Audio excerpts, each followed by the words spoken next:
পবিত্র রমজান মাসে আমরা দুজন চলে গেলাম আজকে ইফতার করতে বনজোরে, যেটার লোকেশন হচ্ছে চট্টগ্রাম নেভালের বোট ক্লাবের ভিতরেই। আজকে আপনাদের তাদের অ্যাম্বিয়েন্স, তাদের খাবার সব কিছু নিয়ে একটা আইডিয়া দিব।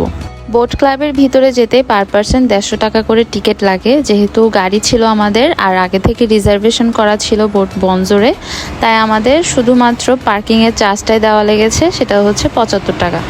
আপনারা তাদের নাম্বারে কল করে জাস্ট নামটা দিয়ে একটা রিজার্ভেশন দিয়ে দিবেন, একদিন আগে দিলেও চলে।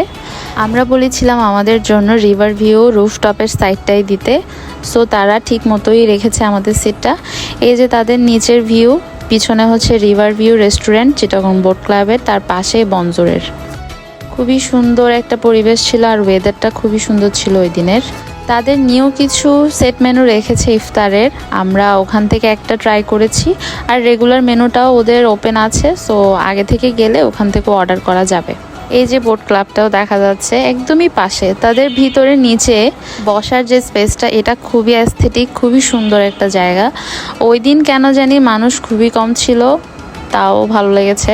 আমরা চলে গেলাম তাদের রুফটপে, যেহেতু আমাদের রিজার্ভেশনটাই ওখানে ছিল। কোনো অনুষ্ঠান, কোনো ইফতার পার্টির আয়োজন করতে চাইলে অনায়াসে 300 থেকে 400 জনের আয়োজন করা যাবে এবং আপনাদের ইচ্ছা মতো মেনুটাও তাদের সাথে কথা বলে সেট করতে পারবেন। ওই দিনও তাদের প্রায় 50 জনের একটা অর্ডার ছিল। পাশেই তাদের কিডস জোনটা আছে বোট ক্লাবের, বাচ্চারা সবাই অনায়াসে খেলতে পারবে। আমাদের ইচ্ছা ছিল বাইরে কোনো একটা নিরিবিলি পরিবেশে, যেখানে নদীর পাড়ে বসে আমরা ঠিক মতো খাওয়া দাওয়া করতে পারবো, ইফতারটা করতে পারবো। আলহামদুলিল্লাহ সেটাই হলো। আরও একটা জিনিস খুব ভালো লেগেছে, এখন যেহেতু মশার উপদ্রব অনেক বেশি বেড়ে গেছে, তারা মশার কয়েল, ধূপের ব্যবস্থাও রেখেছে, যেটা আমার কাছে খুব ভালো লেগেছিল।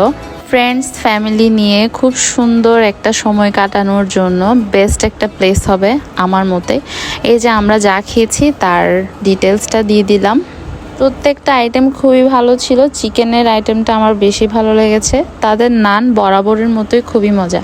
এভাবেই শেষ করি আমরা আমাদের ইফতার। ইনশাল্লাহ নেক্সট কোনো ব্লগে আবার দেখা হবে। কারো কোনো কিছু জানার থাকলে অবশ্যই কমেন্ট বক্সে কমেন্ট করবেন। আর আমাদের চ্যানেলটি অবশ্যই সাবস্ক্রাইব করবেন লাইক এবং ফলো দিয়ে।